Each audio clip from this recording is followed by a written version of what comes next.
What is up? It is Dave. It is Duncan back from Metal Epidemic for another album review. For this review, Duncan and I will be checking out the new album from UK sludge metal stalwarts, GHOLD. GHOLD, yes, Dave.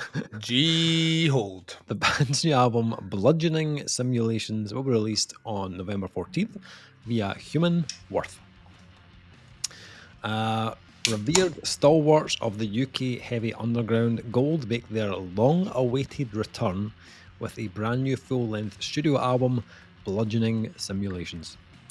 The amorphous sludge metal outfit have forged Bludgeoning Simulations in a furnace of anxiety and neurosis, finding a brutal treatise on themes of loss, abjection, and isolation. Forged out of tense and troubling times for each of the band members, GHOLD have pushed themselves to the creative brink to deliver their heaviest, most menacing work, and their most experimental and textured compositions to date. Recorded in a remote, windswept studio in the Welsh Valleys by acclaimed producer and engineer Wayne Adams, who has worked with bands like Green Lung and Wallowing and Vacuous in the past.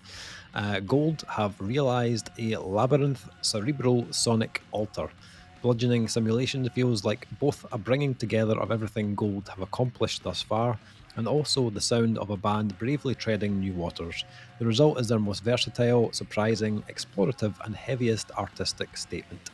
The individual members had spent a couple of years apart, following different life pursuits and creative projects since their last full-length LP, 2019's Input Chaos, making this recording venture something of a pilgrimage to find reconnection, the vast rural landscapes taking GHOLD out of the busy chaos of London and finding solitude.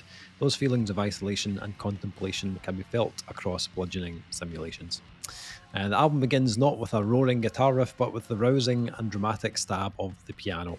In what is GHOLD's most explorative work to date, the outfit prepared field recordings and ambient synth loops to act as a sonic bedding to build these 6 new compositions from.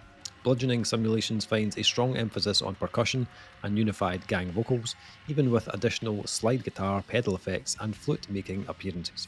Truly a feast for the senses, GHOLD ride an expanse that travels from the riff-centric rockers right through to a lengthy, droning soundscapes and eerie ritual ambient.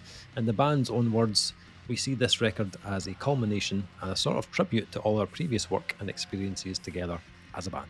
The album was recorded at Giant Wafer Studios by Wayne Adams, mixed by Wayne Adams, and then mastered by Adam Richardson at XL. Okay, so album number 5 from GHOLD. And initially I was like, I don't think I've ever heard of this band. Like 5 albums in, what the hell's going on? And then when I went on to Spotify, I was like looking at their back catalogue, and I was like, that 2016 album kind of looks familiar. Like, why do I know that? And then had a wee look back through my emails. It's like, maybe it was like Rock and Reel. Maybe it was like pre like Metal Epidemic. And right enough, we didn't review it, but one of the other guys reviewed their 2016 album for Rock and Roll Reviews back in the day. So we did get that album in way back then. And I definitely listened to it because I recognised the album cover straight away. So it'd been a minute. And I did I thought, well, maybe we jump back in and, give their old material a little spin just to reacquaint. So much time on your hands, man. Honestly, I know. When do you find the time to wank? That's the question that the listeners are asking right now, because you can't do it listening to this. There's not enough hours in the day. You cannot do it listening to this, Dave. That's what I'm saying to you. It's not shagging or wanking. No, it's not. No, it's not, Duncan. No, it's not. You cannot put your significant other on a GHOLD. So tap. So how far did you go back? Yeah, I went right back. Right back. Yeah. Had a wee spin, just to check things out. And they're like, they're a very interesting band to listen to. Like they do not follow like typical sludge doom blueprints of songwriting at all. Very creative, very inventive way of writing songs. That like absolutely kind of like distinguishes them from other bands within the genre. The last album from 2019 was probably their most experimental to date. Lots of like really bleak industrial and electronic type moments, bits of like kind of drone in there, and more kind of cleaner kind of vocal parts as well being added in, but like not a formulaic album in the slightest. And none of them are really like easy listens, to be honest. But quite a fascinating experience. Each of their releases. What was I say about this new one? Yeah, it's like still not a straightforward listen, but weirdly like has more accessible moments. Strangely, than their definitely more than their last release. Input chaos or input is greater than chaos. It's got the little greater sign in there. Yeah, and I can see where they're coming from on the. This is like a kind of melting pot of like what we've done in the past. The album definitely for me begins in a more user-friendly kind of way. Cauterize is a banger. Yeah, it's like it's very sludge laden, obviously, but it still like has like moments of experimentation and percussion and what I'm thinking is a flute. According to the press release, I think there's a flute in there. And it did initially kind of make me think of Neurosis, the band Neurosis. It's interesting that they mentioned Neurosis in the press statement. There was I think, but he said as an adjective, and I was like, oh, I see what you yeah, for sure. Definitely a hint of that in there. But also quite like it's got a kind of hypnotic feel to it and the kind of doomier tones of the track. Conan, Dave, Conan. Yep. The vocal though was the kind of the part that really kind of interested me on that. There's a cadence and a melody on that first track that really like it pulls you in, and it kind of like pulls the track back a bit. You know, it stops it from just going like into the too far into the avant-garde. Yeah, there's a definite kind of hint of the Conan. Also a bit of a kind of reminded me a little bit of the dual harmonies of Boss Colloid a little bit as well. But a little bit more aggression from Gold than Boss Colloid. But yeah, I really enjoyed the opening of this album. A really like nice balance of ideas and without being predictable at all. Which does also continue on to an extent on Lowest, which is track 2. But they are playing a bit more with the length on this track, repeating some of the kind of the vocal motifs. Again, being quite percussive. But interestingly, instead of building the track to a place where like a chorus would normally kick in and give you some sort of like climax or hook, Gold kind of like push it in a different direction. They kind of lean further into the experimental side, you know, bringing in more of those odd noises and increasing that kind of drone, industrial kind of sludge part of their sound, and getting more abrasive with the vocals as well. Again, I quite liked it. Like I could kind of like when I was listening to this album, I could completely imagine it being played live with like. You're seeing nothing, Dave. There's so much smoke in that room. Like you're seeing shadows behind. But I was thinking like some really nice mood lighting, maybe even something playing in the background as well. Yeah, we'll get to my interpretation of what this would sit 100% behind when I speak about it. But okay. Yes, like there needs to be a visual element to a lot of this album. Yeah, absolutely. And then shit really kind of starts to ramp up on the obscure. Track 3 is Place to Bless a Shadow, which is like a 10-minute exploration of like hauntingly eerie atmospherics and whispered vocals and this kind of dread-filled kind of backdrop. This one kind of for me was like almost kind of like a kind of horror movie score to an extent. A24. Yeah, it's 100%. It's 100%. It like I don't know. Someone's preparing a sandwich and this playing in the background. You're like, something's going to fucking go down. Yeah. Like going to stab someone. Is this a Ben Wheatley movie or is like this 100 like folk horror? It's in my notes, Dave. It's in my notes. 100%. Yeah, Ben Wheatley, Ari Aster's got that kind of like that feel about it. Just uncomfortable for the whole track. And it does, like, as it goes on, it builds into something heavier.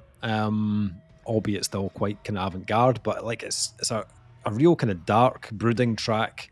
I think it works like brilliantly as a kind of middle piece to the album. And the way they follow up with Fallen Debris, which it kind of pulls it out of the haze almost, the way they move into that track. I think the pairing of those tracks work really well. Fallen Debris is much more instant and has pace and actual riffs. Has a lot of pace compared to everything else in this. Yeah, has a bit more. Feels like it's almost 2 seconds away from blast beats compared to everything else. Definitely has more like structure to it. So there's more to hold on to on that track. Although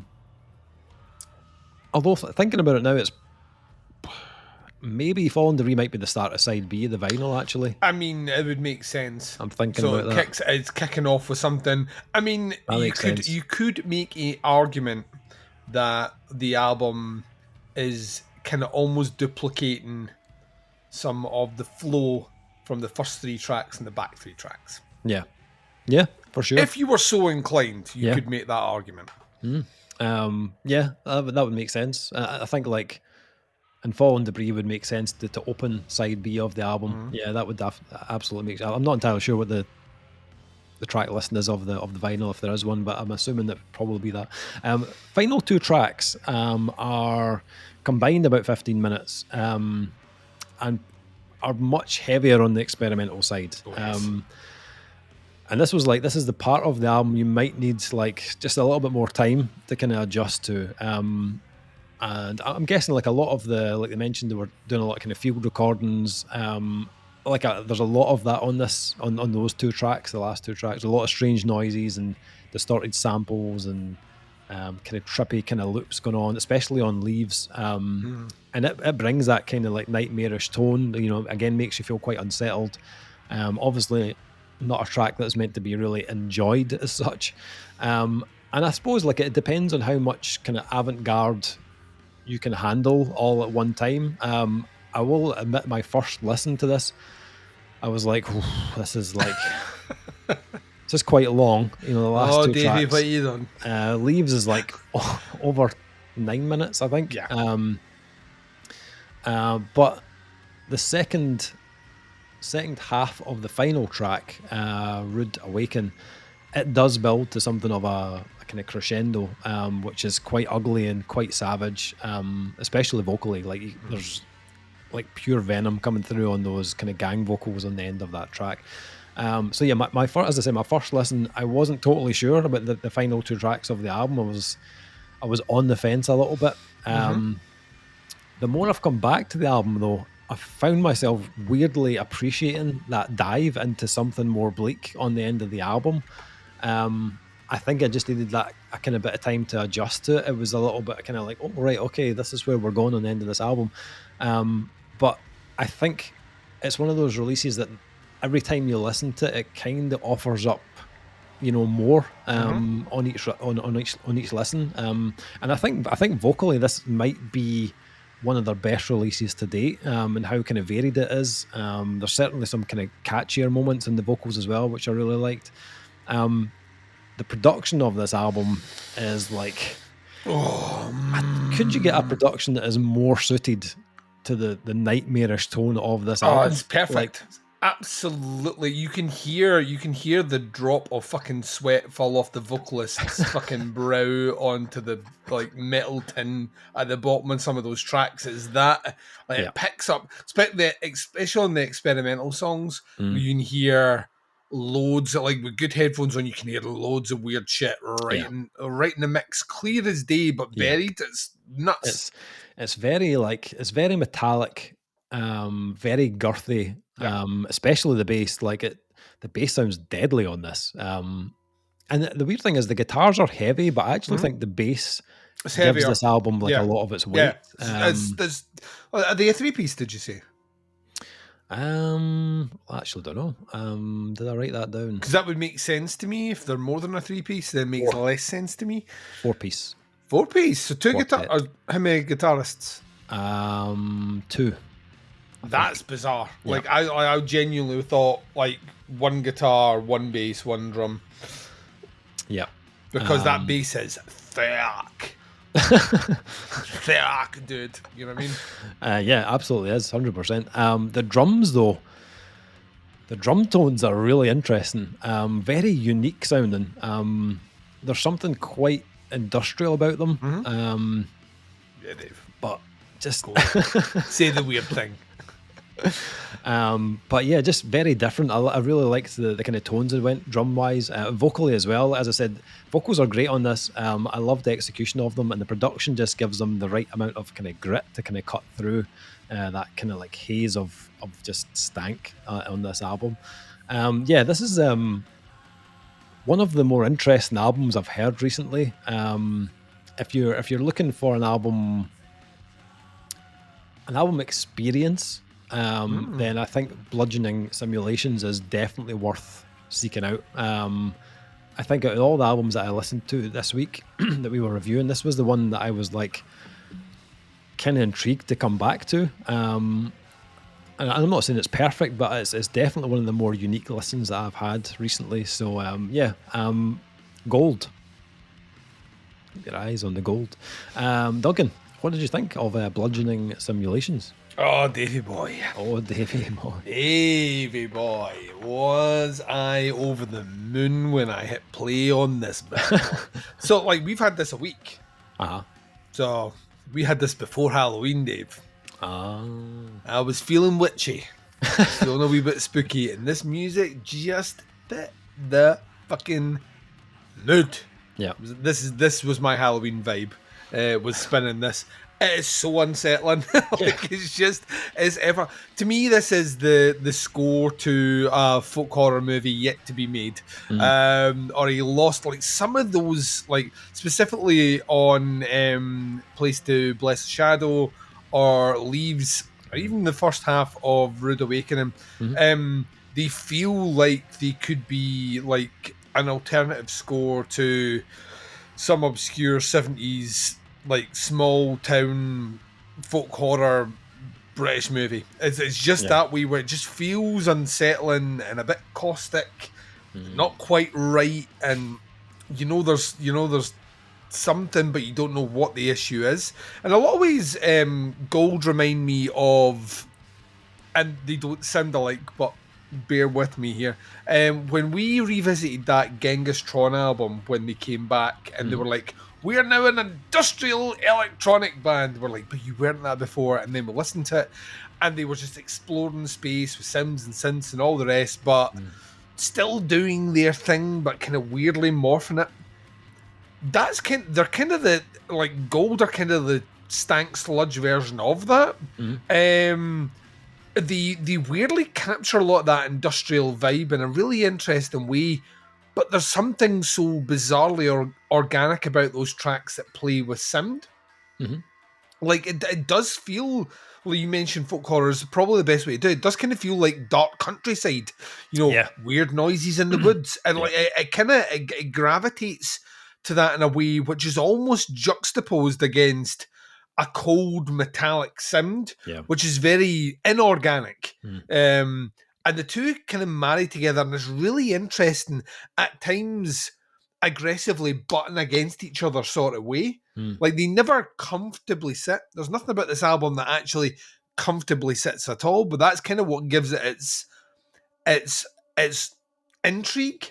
I think the name is perfect. Bludgeoning Simulations, to me, made me think of like various different ways in which we can be bludgeoned, and then there's obviously the dictionary definition of that, which is like kind of blunt force trauma hit with something. But then there was an idea of like psychologically being hit with something, like sims of terror, sims of unease, is in itself being bludgeoned. And I wonder if that's the idea behind this, or if they just picked it because it sounded interesting. I don't know. I do love the artwork for this, though. It's like heavy retro, could be like from like the beginning of an episode of Tales of the Unexpected. Like right from the early 80s, right back there. I think the biggest quality for this one is the experimentation. I think actually, when I mention Conan, I mean that in the best possible way. It does those more conventional moments of heavy sludginess, Cauterize being a good example of that, but also at times part of Lowest, definitely in Fallen Debris, and like the back half, although it is more aggressive, but the back half of Rude Awakening have those Conan-esque moments, mostly in the dual vocal performance, like that, the harmony that comes over it reminds me a little bit of that kind of how Conan used like the backing vocals from the bassist, and John up front doing what he does. So it reminded me a bit of that. Interestingly enough, though, that it's not necessarily, even though they occupy a similar space, there is a clear dividing line between the bands. Like Cauterize has, even with the kind of infectious lyric that the melody that is here, the riff is very memorable. It's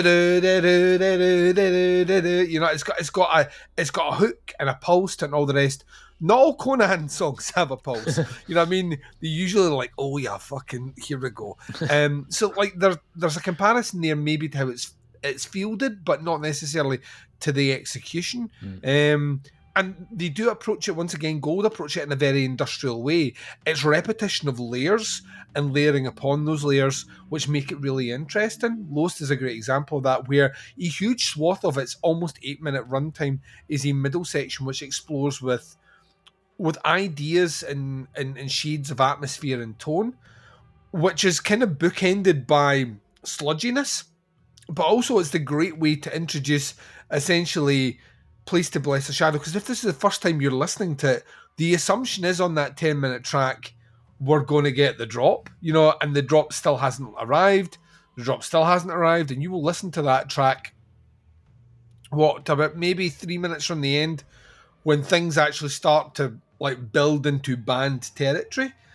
And even then, when it comes in, it's eerie and it's reverby and it's kind of feels distant and ominous. Those ideas, the way they're kind of passed into the music, make it an interesting listen. Because when you come back on the second listen, you know the format. Yeah. So as a result, you can relax more into the album as much as you can when it sounds as oppressive as it is. But you can then start to pick out more detail. Yeah. And by the fourth listen, I was still picking out detail. Just fine moments in like the change of like a riff, or like those moments where it is mostly sound that's coming through, and the sound design, the production on the sound design is wonderful. Like you're getting things all over the kind of spatial space in your headphones is really, really interesting. And like you see, unsettling.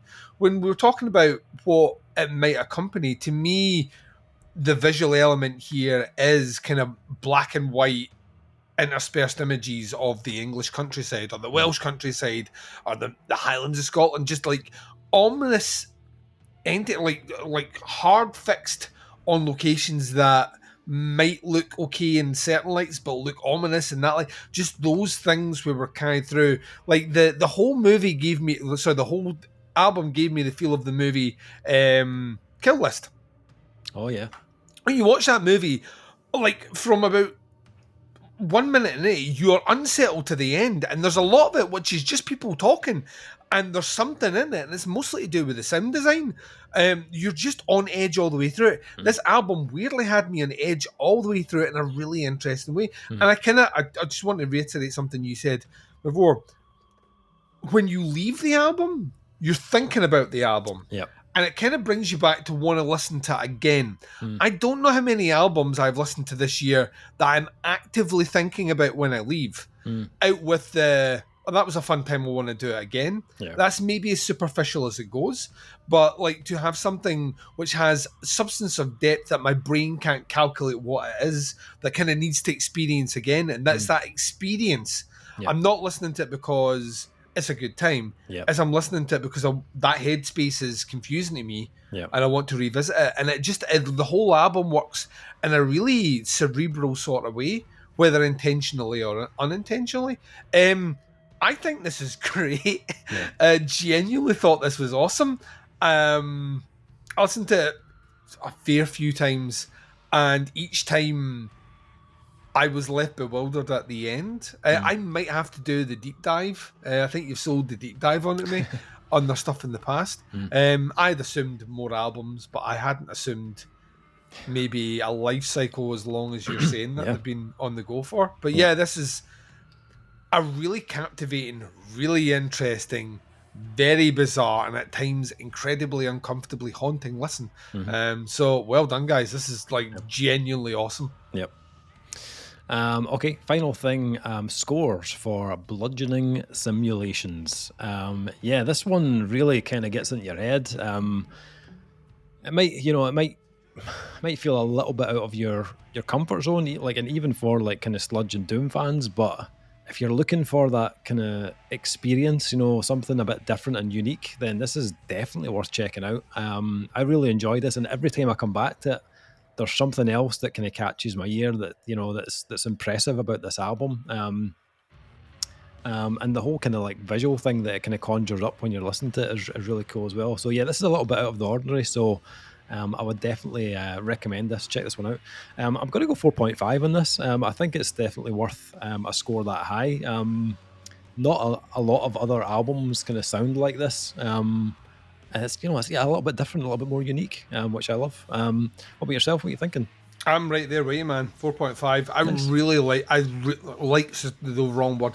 I find this album captivating. Yeah. And I can see me coming back to it quite a bit. So that's Gold, Bludgeoning Simulations, out on November 14th on Human Worth. Check out the links, have a listen to the band, check out the pre-order. Let us know what you think. Happy to hear your thoughts and opinions on it. That is our review. Thanks for checking out. We'll be back with another review very soon, but till then, take care. Catch you in the next one. GHOLD. I don't know.